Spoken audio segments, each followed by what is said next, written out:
Hello, everybody. And today I welcome Wieland Heiser.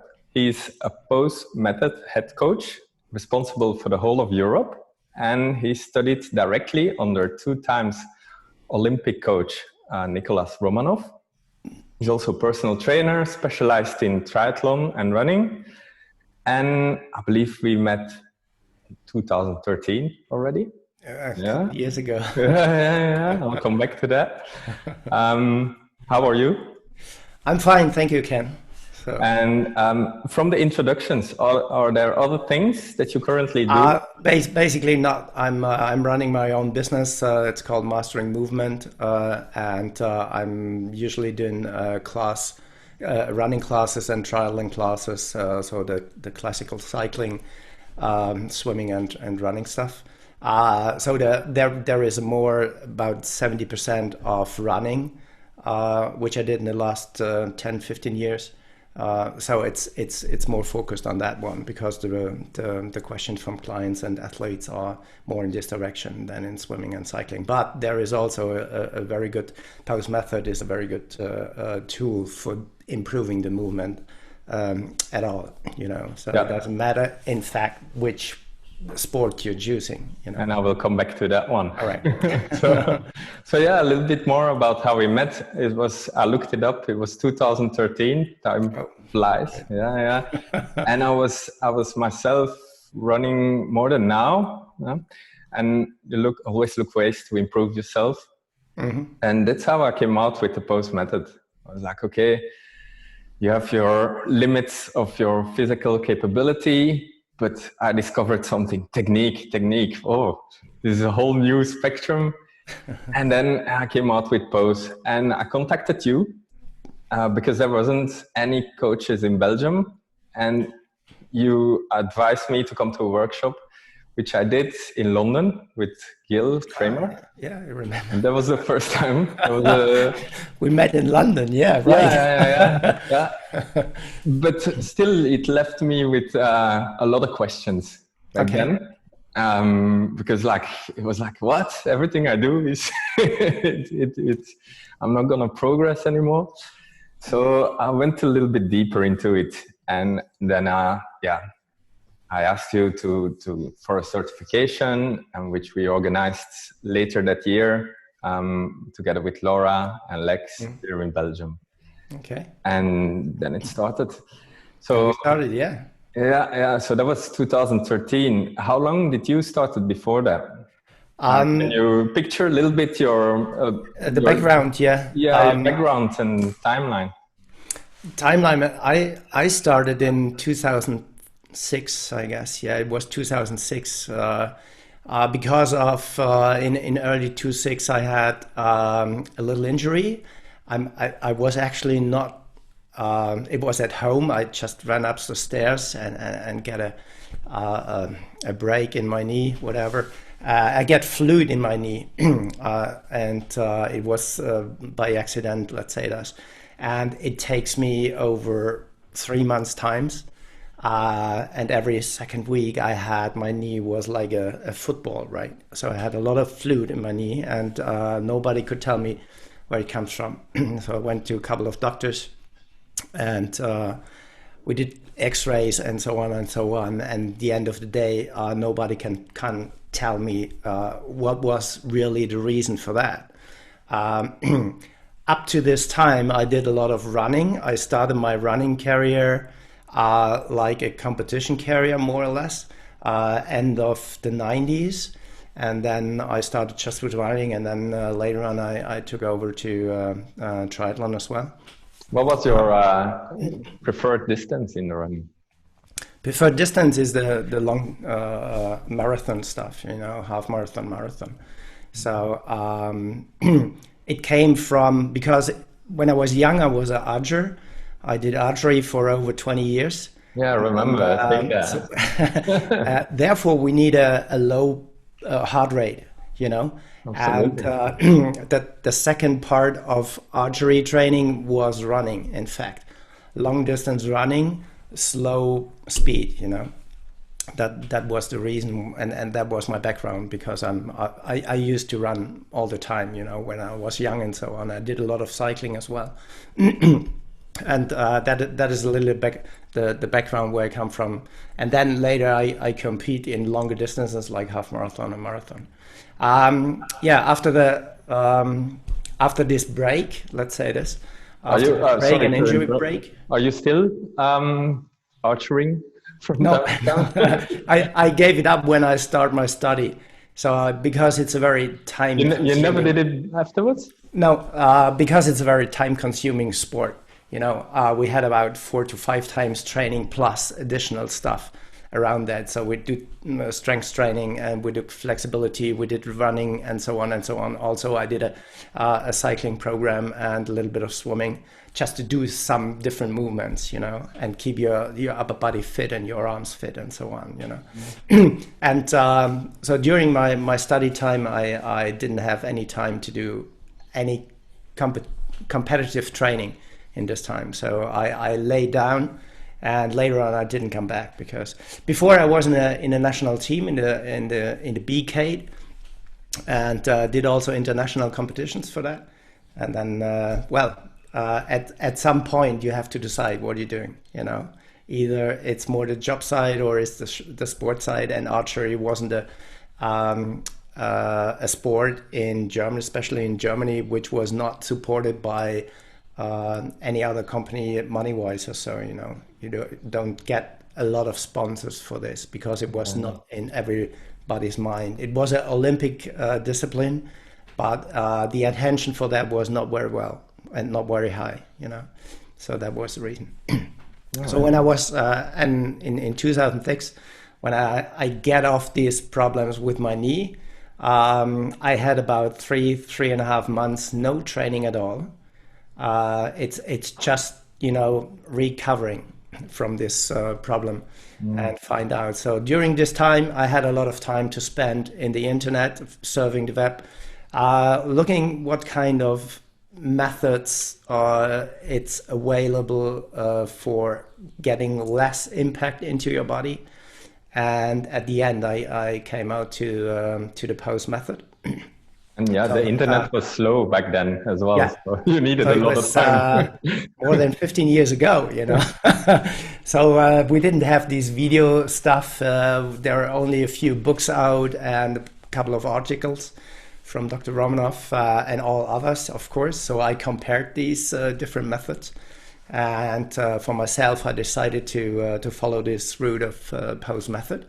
And immediately when I recovered, I started with little drills. So I recognized how much less impact it is on my body.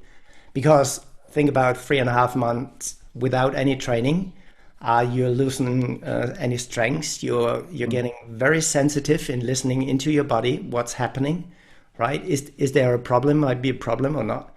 So all these things come together. And when I started with the drills from pose method, I immediately recognized that there is a lot less impact, right?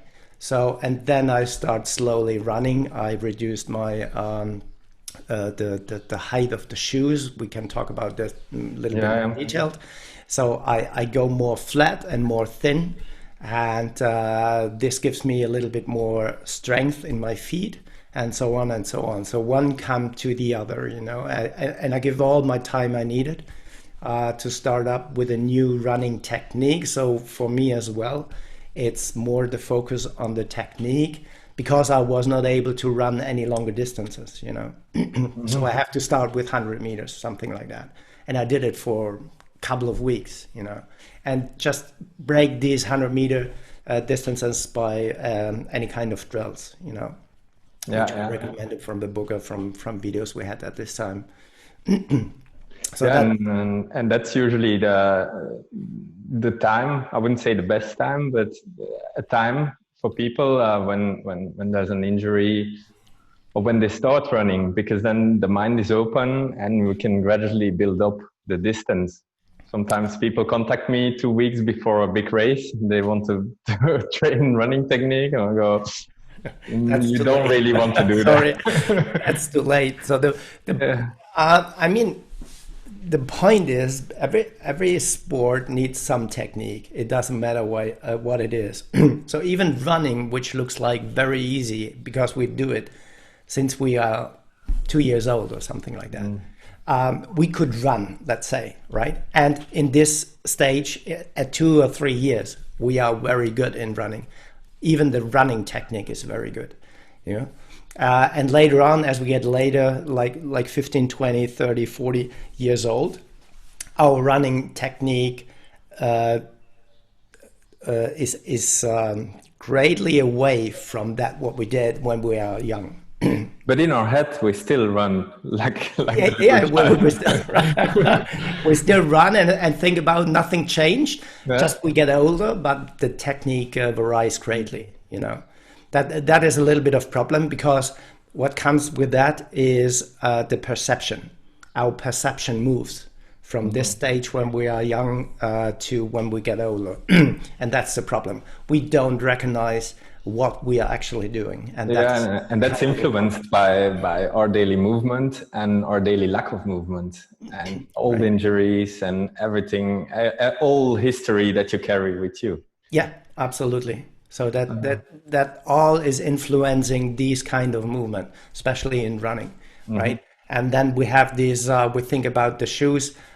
We have big differences from the 70s to the 80s to the 90s up to now. All kind of whatever technique, you know, but nothing really helps at the end of the day. The point is that we missed this point. We missed this point and say we believe in shoes. We're not believing in running technique. Everybody is talking about shoes, but nobody is talking about running technique, which is the essential for improving your movement, for improving your running times, your distances, stay healthy and effective. Yeah. I heard you say a lot. Each time you mention pose, it's method. And it is really a method. And this is what it differentiates from other techniques or so-called running aids on the market, because it translates to other sports as well. Of course. Pose method is about more than 40 years old, let's say. It's created by Dr. Nicholas Romanov, and he spent almost all his life into studying the human movement, especially in running, to improve and be more efficient and get less impact into the body. You know, and because of when he started with this study, it was the mid-70s, and at this time running was a big sport all over, you know, especially in the US and later on also in Europe. And because of that, Nicholas decided to spend more time on the running gait and on the running mechanics and see how the pose method works on the running. And he did very well work and very well studies you can read all over and see the benefits, what you can improve, what you should not do, right? Yeah, that's what spoke to me the most, actually, that it's ongoing scientific studies. Yeah. And if they realize that they're okay, we took the wrong path, okay, then we come back and we find the other. But again, about the method, because it's based on principles of physics. Yeah. And that's why it translates to other sports. It's all about points of support, body weight shifts, and so on. And once you grasp this, you can bring it to anything else, movement, like climbing and I believe they have a movement program as well. So like you mentioned, there's post triathlon as well. The typical triathlon disciplines like swimming, cycling, and running. Nicholas did a couple of things in the Netherlands. It was almost 20 years ago or so in ice skating and so. Because the nation in Netherlands is a very famous and successful nation in ice skating or speed skating. and also in climbing and all kind of throwing exercises and things like that, like football and baseball and stuff. Soccer as well, yeah. So there are lots of different movements. Most of them includes the running part, right? So running is a big part in a lot of sports. So this is why it's so essential to learn it from scratch, right? To learn it right from scratch. And as you said, the method behind the pose is this long-term study. You know, when Nicholas started with some ideas and he did some studies, he goes the direction and then he find out halfway, oh, maybe there's something wrong. He go back a little bit and correct the direction, you know. That is, and it's a kind of, you know, slope going through the end of the tunnel. But at the end of the road, he did a lot of mistakes as well as he did a lot of good things and find out the right way, which is the right movement and which are the right movement patterns. Yeah. And since you started from 2006, you must have seen part of that wave and changes, because then in 2006, you probably were one of the earlier adopters here in Europe to hear about it and to study it. And can you tell a bit more about the change you saw? I think the big wave came with the embracement of the CrossFit. Of course, CrossFit. But before that, how did you? Because it was your job as well to make it more public and public. Yeah. So when I in 2007, end of 2007, I had my first coaching lesson with Nicholas. So we did a level 1 certification class with a couple of others, and from this time on, I jumped into this trainer part to give some classes to athletes, to everybody who like to run, to get rid of the problems. And so that was the beginning of coaching, of my coaching career. And from then I started grading up to level 2 and later on to level 3 when I worked more closely with Nicholas together.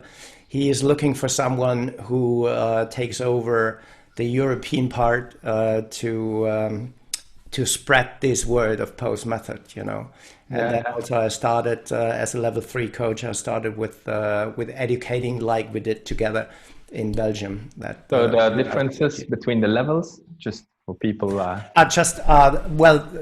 level 1 is the basic movement, like we see it here on the back, the pose, fall, pull part. So you learn specifically the technique behind the pose method, and in level 2 and also how to teach it, of course. Of course. And level 2 is more specific to scheduling things together. And the level 3 part is influenced by injury stuff, you know, how you get rid of the injury. Because a lot of running injury came from bad movement patterns. And if you correct the bad movement patterns, you immediately get this better movement and more effective stride, which I recognized myself when I started with the pose, because I was injured. I had 3.5 months, no training at all, so my strength is gone and all. And at the end of the day, I immediately the difference when I started with the drills, that the impact is much lower than before, you know. So, and then since then, it was 2010, 2011. We had a couple of head coaches worldwide, and we built up a little network. So we worked more closely together, and also CrossFit came in. CrossFit is, I don't know the right number, 35 years or so. Greg Glassman is a good friend of Nicholas Romanov, and they come together because CrossFit movements like lifting barbells and things like that, or jumping up to a box, follows the same rules as pose method concept is. And this works greatly together. And because of, in CrossFit, the daily WOD is also containing a lot of running, it fits perfect together. So CrossFit decided to do a kind of an athlete and a trainer program together with Pose Method. So we also educated the people and coaches in CrossFit community. I still have to meet the first CrossFit person who likes running. So we're like, oh no, running. But it's also because they do 400, 800 meters, like the worst distance there is. So they they have some bad memories about that. Yeah, of course. Even, I mean, CrossFitters mostly are more stronger guys. Oops, sorry. No problem. CrossFit members or CrossFit athletes are more stronger guys, you know, and therefore they have more load, more weight, and they struggle a lot with their weight when they start doing sprints in 200 or 400 or 800 meters. That's a problem because they feel their bad running gait, and therefore they feel a lot of impact. For that. And it's also an energy system that they're not used to train. Of course. Because of the time under pressure. Mm-hmm. Yeah. So we see there in the back, we see the 3 phases in the running. And actually, so when you look at other techniques or claims to be running techniques, there's more similarities than there are differences. But Pose is the only one with emphasis on fall as well. Of course. So can you explain a little bit? It's easy to grasp once you understand it, but for people like why do I have to fall? Why do I need when I run? So can you shine a little light on that one? Yeah, fall is basically the acceleration for yourself as a runner. So how do you accelerate normally when you have no clue about Pose Method? You think you have to push off.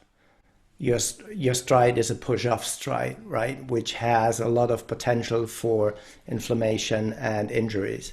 And the result, as talking of speed, is not that much you can achieve as you do it by falling.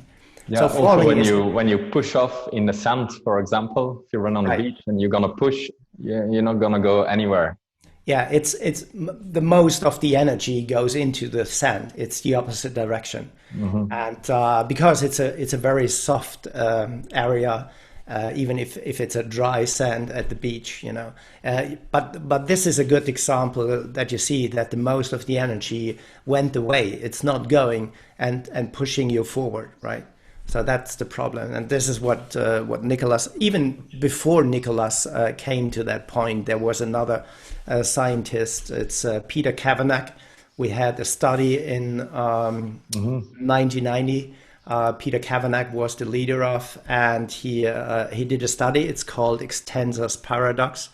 So if you like, you can read it. It's an open study you can find on the internet. So just Google and see the details what they find out. Yeah, I can it's put not a link. Related. Yeah, put it down in the text. So the point is that pushing off is not really a good idea in terms of physics, because the physics behind the Pose Method tells you exactly not to do this kind of movement. So, and therefore you need something else which accelerate you forward, your body forward, and this is the fall. So the simplest thing is if you stay straight and let your body just, you know, fall this way, gravity grabs you and moves you forward. Either you're falling flat or you do another step, and so on and so on. And as you do that, you're running, right? At each point in your running stride, gravity is working on you, especially it's working on your GCM, right? Your general center of mass. And this is creating a falling angle. Let's say this is the basic stand straight, and then you're moving forward, right? You see this ankle, and this moves you forward, and this is called falling, right? And this is very energy saving, and if you do it right, combined with the rest of the movement pattern, it gives you a more economic stride, a more efficient stride. It gives you if you do it also right in terms of cadence and in stride lengths and things like that, you get a less impact on your body by doing this.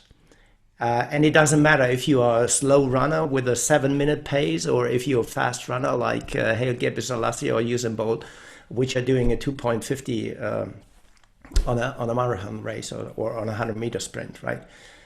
So the method works on all kind of running movement. And I remember because for me the fall was really it was quite hard to grasp, because I was also landing too far in front of my body, and then you don't have the sensation, you don't have but we have the exercises like with the elastic, and the first time I felt this was like, oh, but now it's gonna be easy to run. Yeah, that's the first impression you get. If you fall really forward, somebody, it's gravity in fact, somebody is moving you forward. You don't have to work for that, you know. Gravity is doing the work for you if you do it right. So, and this is a big benefit if you're doing not only 100-meter sprints, which will improve your speed, of course. Also, if you do a half marathon or a marathon training or competition, or even a recovery run. Gravity works in you all the time, you know, each step, and that's a big benefit. And altogether, it's all the pieces together. You can't see it as a single thing.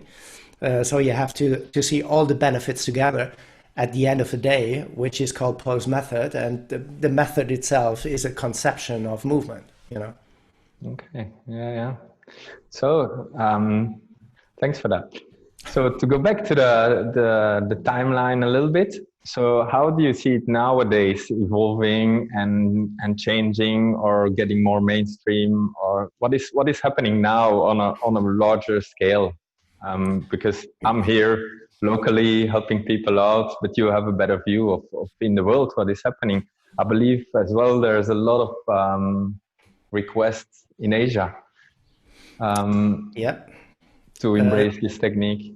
Asia is Nicolas did a lot of traveling in the last year, especially to Brazil and to Asia, and in Asia it's a kind of an explosion, right? Is it something to do with normally the Olympics were coming up? Yeah, maybe that, because I mean the mentality of the Asian is just listen, you know. They listen to somebody who's well known in something, and Nicolas is a very famous and good scientist, and he has a lot of knowledge in terms of movement patterns, and he worked all over the world with different universities and professors and so in kind of biomechanics and kinetics, and therefore he's also a good speaker and doing classes at the university and doing interviews and so on. And altogether, it was a lot of work they did in the past few years in the Asian area, you know. So they translated the book. They even created a running shoe, a special a pose running shoe, if you like. So Asians are very kindful in listening, you know. And if you tell them just do that instead of this, they do it. You know, they're not asking, they do it, because it's the regime of China and so on. Immediately when they do it right and they get taught, they get a better result. You see, so it's a quicker step forward for them. What I find out in the last couple of years is that the world is turning much faster than before because of internet and all this social media stuff and so on. And there is a lot of ideas out from different coaches, which mean they know everything about the running gait, you know, but don't have any scientific improvement on the backside. And pose method, as we said, is more than 40 years of studying the movement patterns and correcting it, you know. And we get world famous athletes, and we get success in all kind of running patterns, you know, running sport related things. So the China thing helps for sure to bring it more to the crowd, bring it more in the publicity, and so We hope it's going to be better also in the European area because there's a lot of things coming from China, you know. I mean, you yourself have also the experience for a couple of years working with clients and groups. And the part or the difficult part is to stay with these kind of technique for a couple of weeks, month. Yeah, it depends on each client. How is the strength? How is the flexibility? How is everything else? And all kind of things together is the result. It's not only one. Yeah. Yeah, and the mind is a big factor. Yeah, The mind and the to mindset. stay, the socializing as well. You know, as I remember when Nicholas told me, the point is if you start pose method, it looks like it is a different movement for you, even if you are used to that for 20 years. Yeah, in kind of running, you know, in terms of running. It is a different kind of movement when you start with the pose method technique. And therefore, you need to change your perception. And the perception is like this, right? Your perception is here and your running technique is here. It's not together. That's the problem at the beginning. And you need to bring these two things together. So that is the reason why we do drills, and we do a lot of technical drills and reduce, in a first step, we reduce the distances. We're not going anymore 5 or 10 or 20K for training. We reduce this and break it apart in a couple hundred meters and do a drill and so on, which brings you at the end of the day to a quicker, faster result, you know? Yeah, and that's also the system. So next to the method, you have the system. And that's also something that really spoke to me, because it's the clear things like, okay, this is an exercise that will change this. It's not just like, turn your foot a little bit out, or do this or do that. No, Give it like, a try. we're going to change this, so do this. It's as I told you, you may remember when I told you it's kind of a translation book. There is a problem, here is the solution, right? So that's a very simple for each one, understandable principle and method. Yeah, to correct it, to give you a different direction of moving your whatever, your legs, your body. So it's absolutely clear and absolutely precise. And this is also the part we're working on, video analysis, to analyze an athlete and correct it, right?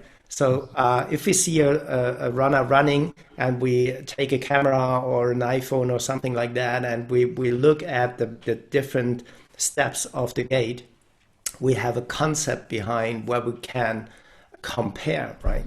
Yeah. A lot of other things are done by, I guess you have to do a little bit more stride length, or you have to lift your leg a little bit higher or something. Yeah, There's the concept behind.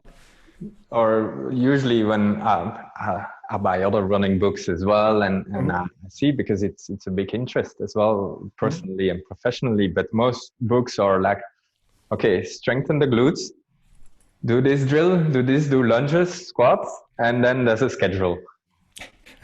The training schedule is more important. But then the technique, there's sometimes a little bit, but nothing very practical, nothing like exercises and like in the latest post revolution book.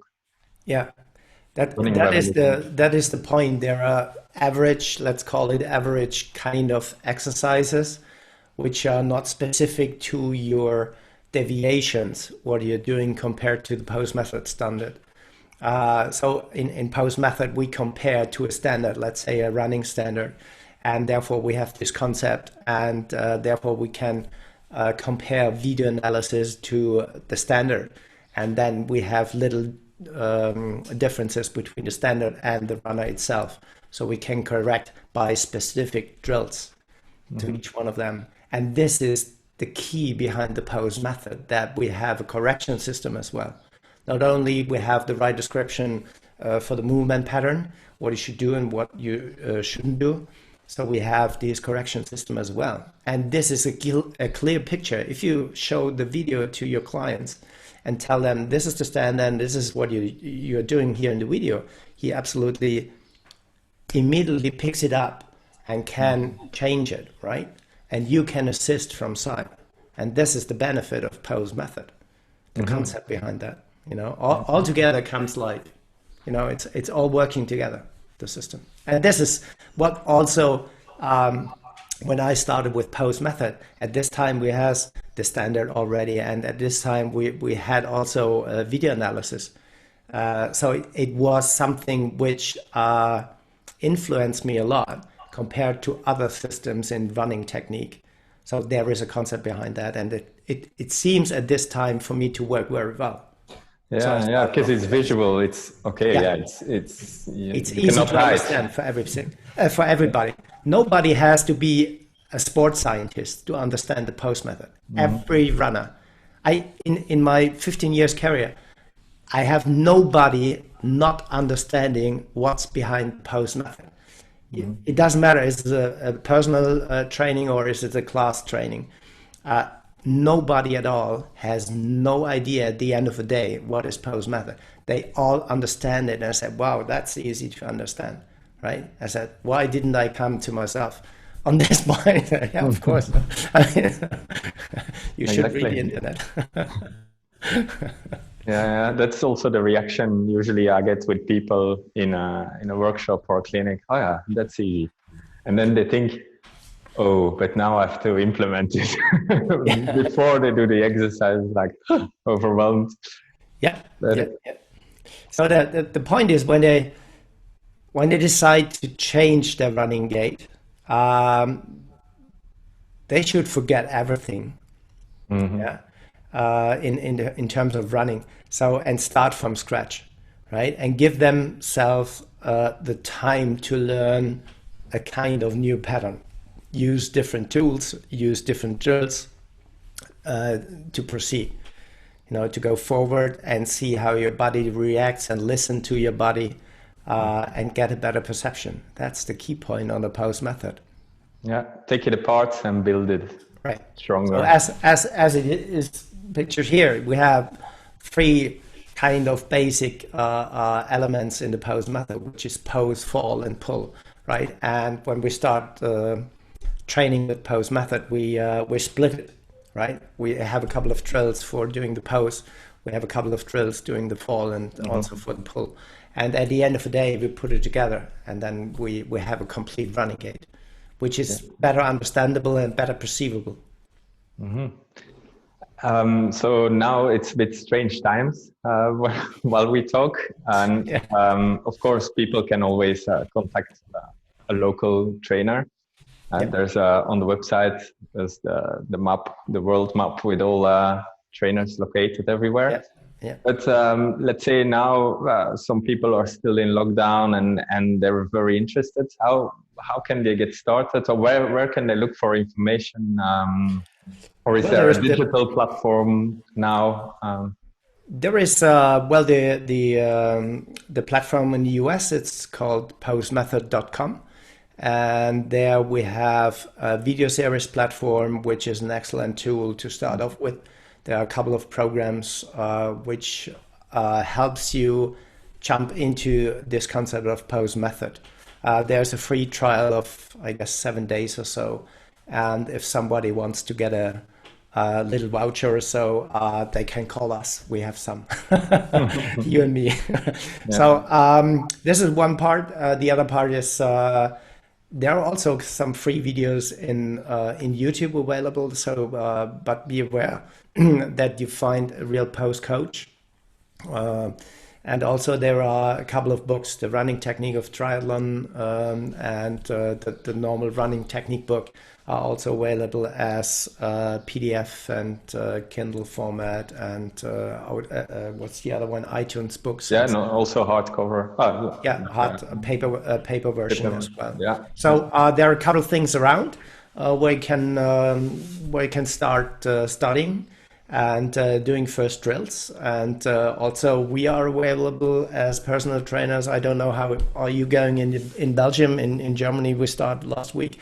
Is it allowed to do little groups? So we're planning on the next classes here in Germany. So try to find your next pose coach, and then jump right into it and start tomorrow better than later. Cool, cool.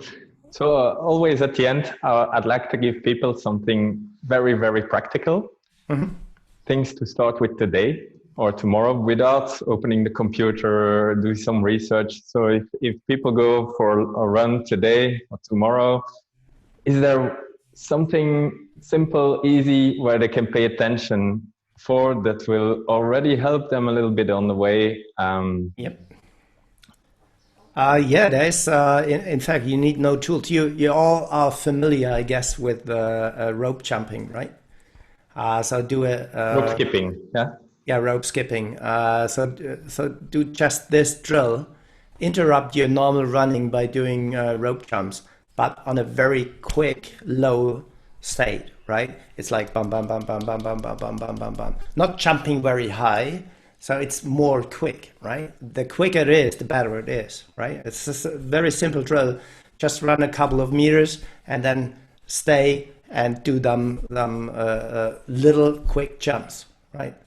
And then run again, and so on and so on, and just interrupt your drill or your normal running distance by a couple of these drills. Yeah, yeah. Which helps a lot, keeping the cadence higher and doing the stride length slower and so on and so on. You get a better perception on your ball of the foot, landing on the ball of the foot instead of the heel. All the things are basic things to learn the pose method. Yeah, and it helps to develop the elasticity system because I noticed that a lot of people that pick up running after so many years or for the first time, the elasticity development in the body is very low, and and it's very hard to improve the cadence because it's never trained or it's been neglected for such a long time. Yeah, and some people have more of it than others, but everybody can improve, and the rope skipping will definitely help to get that cadence up. Of course, the point is you can do it without running, right? Doing the rope skipping thing. You can do it without rope. You can do it without rope, so it's a very easy drill. And the quicker you do, the better it is, right? It's not the question of how high you can jump, it's the question how fast you can do it. So think about double or triple unders, right? You do it very, yeah. And try to let the heel land. Yeah. and yeah, of course, if you do rope skippings, you're not landing on the heel, you're landing on the ball of the foot where we need to. And it strengthens the whole lower leg, the feet and the leg. And if you can do it barefoot, it's brilliant at home. So you need to go out for a specific run to train your feet at the very first step. And this is a lot of improvement to your running technique as well. Okay, that was great. It was very nice talking to you, seeing you again. My pleasure. I think everybody who listens will get something out of it and at least know where to start. Hope so. Good. Hope to see you soon in real life again. Yeah, hope so. Shake hands. Shake hands and hug and do some training together. So hopefully everything improves from now. And thank you for the talk and enjoy the rest of your day. Yeah, you too, Ken. Thank you very much for having me. Okay.